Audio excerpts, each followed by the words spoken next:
आज के इस एपिसोड में मैं एक चौंकाने वाली खबर आपको देने जा रहा हूँ। ये खबर सुनकर शायद आपको यकीन न हो, पर यह खबर सच है। और वह खबर यह है कि बॉलीवुड के शहंशाह शाहरुख खान 20 बच्चों के साथ मुंबई में ही किराए के मकान में रहेंगे। आइए जानते हैं पूरी खबर। वैसे आपको मालूम है कि शाहरुख खान मुंबई में अपने आलीशान बंगले में रहते हैं, जिसकी कीमत करीब 200 करोड़ रुपए है। इस बंगले का नाम मन्नत है, जो बांद्रा बैंड स्टैंड में समुद्र किनारे बना हुआ है और जिसे देखने के लिए काफ़ी संख्या में टूरिस्ट आते हैं। जी हाँ, ऐसी ही बेशकीमती इमारत में वर्षों से अपने परिवार के साथ रहते हैं शाहरुख खान।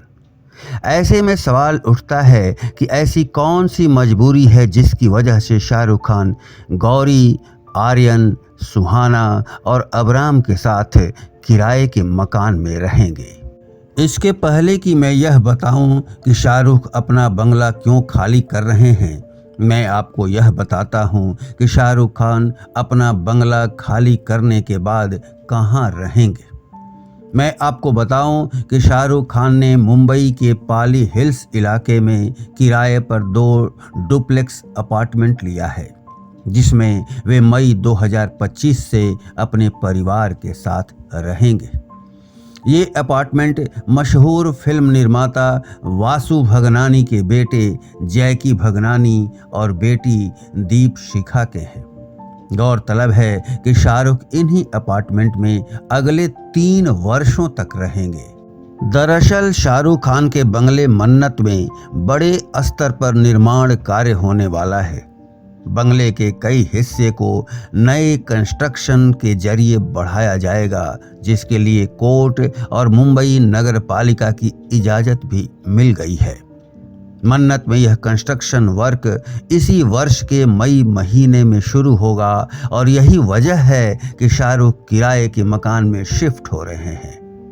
यह तो स्पष्ट हो गया कि शाहरुख खान अगले 3 वर्षों तक किराए के मकान में क्यों रहेंगे और कहां रहेंगे। अब आप यह भी जान लें कि इन 3 वर्षों में शाहरुख खान कितना किराया देंगे। शाहरुख की कंपनी रेड चिलीज ने जो एग्रीमेंट साइन किया है, उसके मुताबिक शाहरुख खान प्रत्येक महीने 24,15,000 के हिसाब से मकान का किराया देंगे।